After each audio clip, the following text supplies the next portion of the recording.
I'm picturing a dancing avocado, like it's a little person with legs, but it's actually an avocado. I think I saw a cartoon like that somewhere.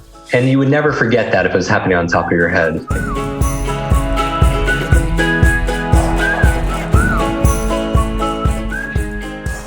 If we list off a bunch of random words, will you be able to regurgitate that back? I would actually love if there's time to teach people how to do it. Yeah. Yes. Oh, I would totally. love that even more. Yeah. Shifting in We're our ready. chairs because we're like, okay. Okay. Got this. All right. In the book, I talk about 10 brain foods, but I'll actually show you everyone how to remember them. And now everyone's different with their diet. All right. So, I mean, we want to find something that works for you, but I'll give you what the research suggests. 10 foods. All right. All right. Here are the 10 brain foods. So I want everyone who's listening to imagine that you get a call from Linda and Drew. They're like, hey, I know we're going to have this limitless brain party. I want you to pick up these 10 foods that we talked about on our podcast. And you're like, oh, I can't write it down, but I'm going to show you how to memorize them. So the foods first, don't write these down, are avocados, blueberries. I like to call them brain berries. Broccoli is good for the brain. Olive oil. If your diet allows eggs, the choline in eggs has been shown to help with cognition. That's number 5. Green leafy vegetables like kale and spinach, very good for the brain. Another one, let's go with salmon or flax. If you're a vegetarian, vegan, flax is a great source of omega-3s also as well.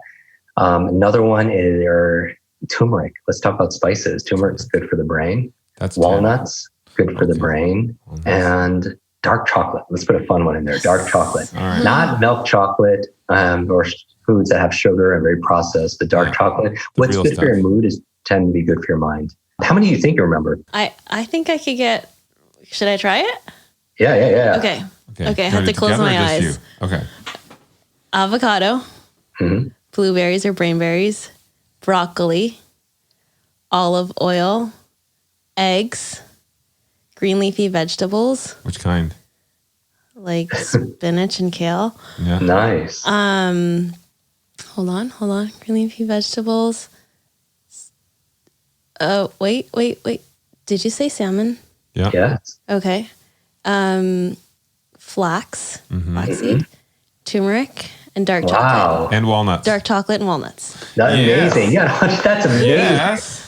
My hands are sweating. Can I ask you, are you a foodie or how did you remember all those? Yeah, I love all of those foods. She's a huge foodie, and those are literally everything that you just said is in our cabinet. Right.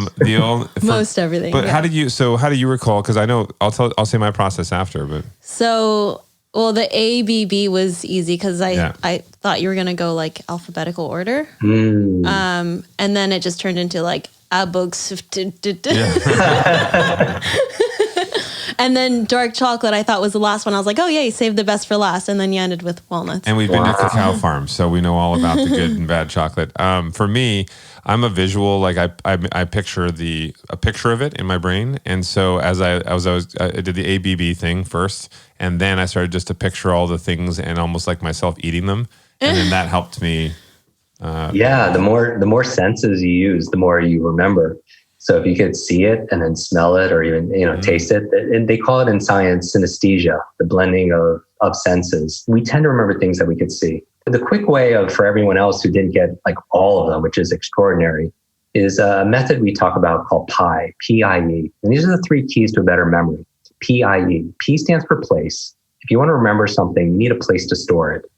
And we, as hunter and gatherers, we didn't need to remember words and numbers. We need to remember where things were for our survival. Where's the food? Where's the fertile soil? Where's the enemy tribe? Where's the clean water? That was everything. Even when you forget someone's name, what do? Ask yourself, where do I know that person? The place, the context gives you the content.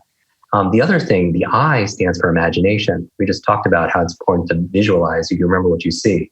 There's a Chinese proverb that goes, what I hear, I forget. What I see, I remember.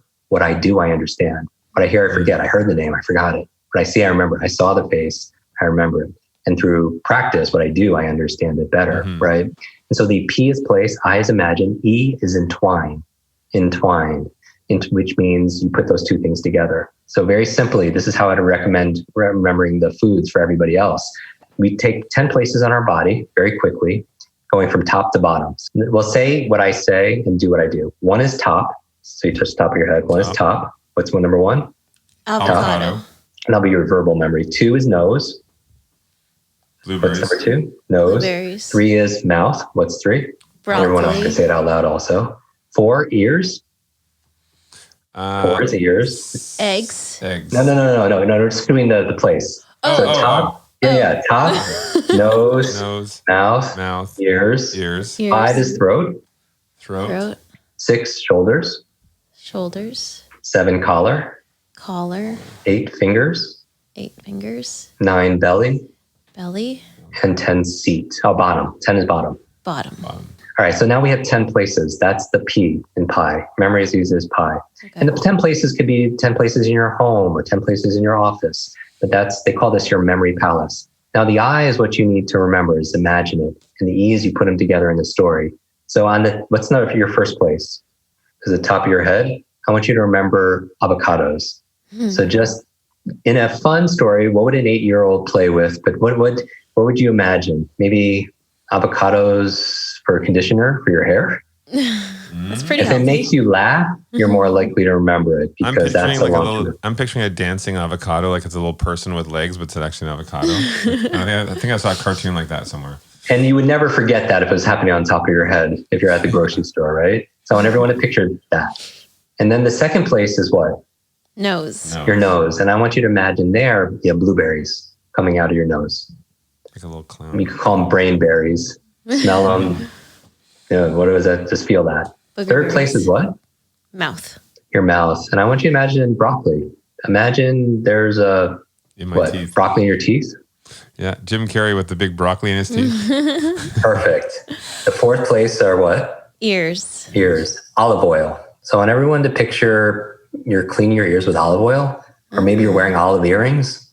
Something that, and even if you can't imagine it, imagine you can imagine it, everyone.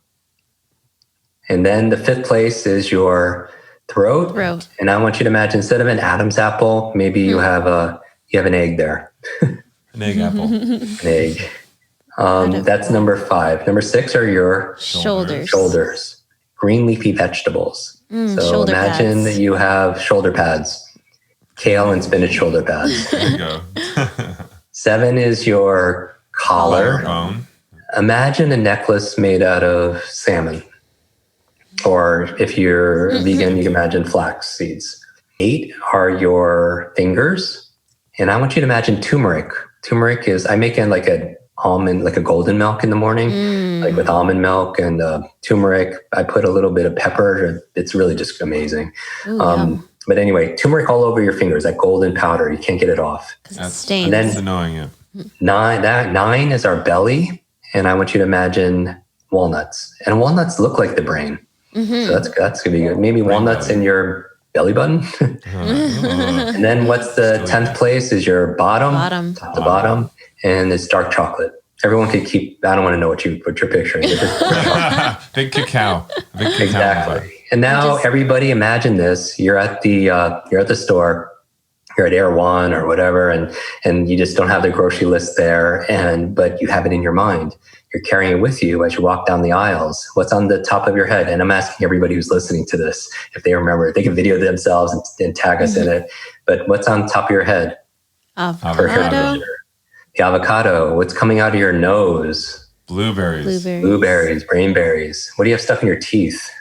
Broccoli. That broccoli. How are you cleaning your ears? Olive oil. What instead of an Adam's apple in your throat, you have eggs. On your shoulders, you have shoulder pads. Leafy shoulders. Leafy green vegetables. Green leafy vegetables. The collar, you have a necklace made out of salmon or flax. Yeah. On your fingers, you can't get rid of the turmeric.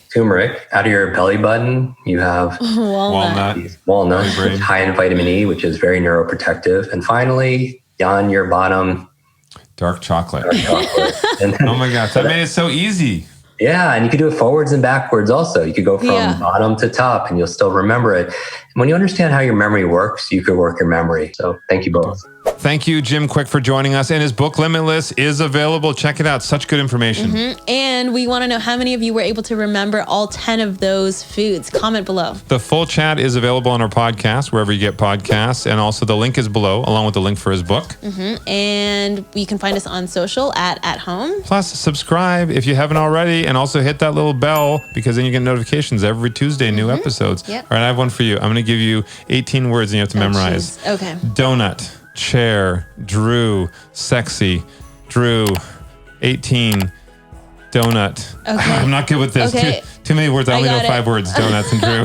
I got this. All right. Drew is sitting on a chair eating a sexy donut. Yeah. Oh, well done. Now I'm hungry.